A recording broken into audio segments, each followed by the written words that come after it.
guidance for the selection and use of personal protective equipment in healthcare settings. This training is designed to improve personnel safety in the healthcare environment through appropriate use of PPE. Personal protective equipment, or PPE, as defined by OSHA, is specialized clothing or equipment worn by an employee for protection against infectious materials. In this training, we will focus primarily on gloves, gowns, face shields, and masks. OSHA issues regulations for workplace health and safety. Employers must provide their employees with appropriate PPE and ensure that PPE is disposed of or, if reusable, is properly cleaned or laundered, repaired, and stored after use. The Centers for Disease Control and Prevention, or the CDC, issues recommendations for when and what PPE should be used to prevent exposure to infectious diseases. This presentation will cover those recommendations. There are four major components to healthcare worker safety programs. First are training and administrative controls, like isolation policies and procedures for recognizing patients with a communicable disease before they expose workers. Second are engineering controls, like negative pressure rooms for patients with airborne diseases. Third are work practice controls, such as not recapping needles.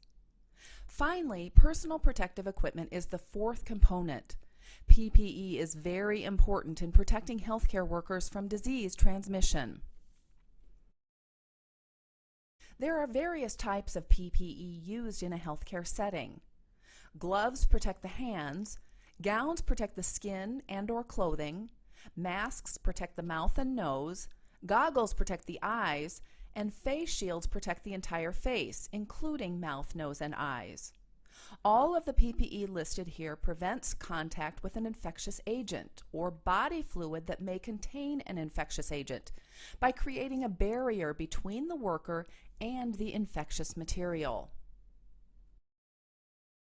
When you are selecting PPE, consider three key things.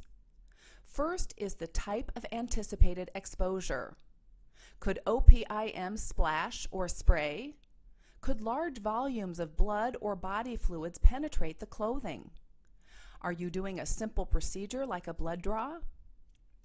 Second is the durability and appropriateness of the PPE for the task. This will affect, for example, whether a gown or apron is selected for PPE, or if a gown is selected, whether it needs to be fluid resistant, fluid proof, or neither. Third is fit. PPE must fit the individual user, and it's up to the employer to ensure that all PPE are available in sizes appropriate for the workforce that must be protected. We will go over the various types of PPE individually. First, let's discuss gloves. Gloves are the most common type of PPE used in healthcare settings. There are several things to consider when selecting the right glove for a specified purpose. Most patient care activities require the use of a single pair of non-sterile gloves made of either latex, nitrile, or vinyl. However, because of allergy concerns, some facilities have eliminated or limited latex products, including gloves, and now use gloves made of nitrile or other material. Some gloves do not provide a snug fit on the hand, especially around the wrist, and therefore should not be used if extensive contact is likely. Gloves should fit the user's hand comfortably, neither too tight nor too loose. They should not tear or damage easily. 2 pairs of gloves should be worn if the caregiver has broken skin or during some surgical procedures. Environmental service personnel often use heavy, reusable gloves. The way you use gloves can influence the risk of disease transmission in your healthcare setting. Work from clean to dirty, which refers to touching clean body sites or surfaces before you touch dirty or heavily contaminated areas. Limit opportunities for touch contamination. Protect yourself, others, and the environment. This refers to avoid adjusting PPE or touching your face after touching a contaminated glove. Also, during patient care, touch environmentally contaminated surfaces only when necessary. Change gloves as needed.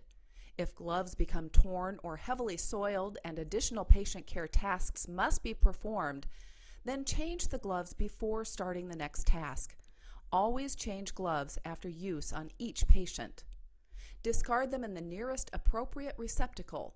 Patient care gloves should never be washed and used again. The next type of PPE we will discuss is gowns or aprons. There are 3 factors that influence the selection of a gown or apron as PPE. First is the purpose of use. Isolation gowns are generally the preferred PPE for clothing, but aprons occasionally are used where limited contamination is anticipated. If contamination of the arms can be anticipated, a gown should be selected. Gowns should fully cover the torso, fit comfortably over the body, and have long sleeves that fit snug at the wrist. Second are the material properties of the gown. Isolation gowns are made either of cotton or a spun synthetic material that dictates whether they can be laundered and reused or must be disposed of. Cotton and spun synthetic isolation gowns vary in their degree of fluid resistance. If fluid penetration is likely, a fluid-resistant gown should be used. The last factor concerns patient risks and whether a clean rather than sterile gown can be used. Clean gowns are generally used for isolation. Sterile gowns are only necessary for performing invasive procedures. Now let's discuss face protection. The selection of facial PPE is determined by the isolation precautions and the nature of the patient contact. Masks should fully cover the nose and mouth and prevent fluid penetration. They should fit snugly. Goggles provide barrier protection for the eyes and should be snug. Personal prescription lenses do not provide optimal eye protection and should not be used as a substitute for goggles. The anti-fog feature helps maintain clarity of vision. The face shield should cover the forehead, extend below the chin, and wrap around the side of the face. A face shield might be used when irrigating a wound or suctioning secretions.